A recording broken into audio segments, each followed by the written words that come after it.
করতে পারবে। আবার সবাই মিলে একসঙ্গে খাওয়া দাওয়া করা হচ্ছে, তাই না?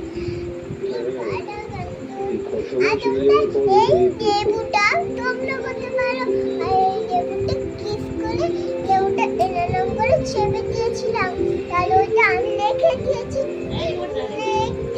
এই কাপটা রেখে দিয়েছি, এই কাপটা শুধু ওইখান দিয়ে পেয়েছি, ওইখানে ঠাম্মা চা বসাচ্ছে, চা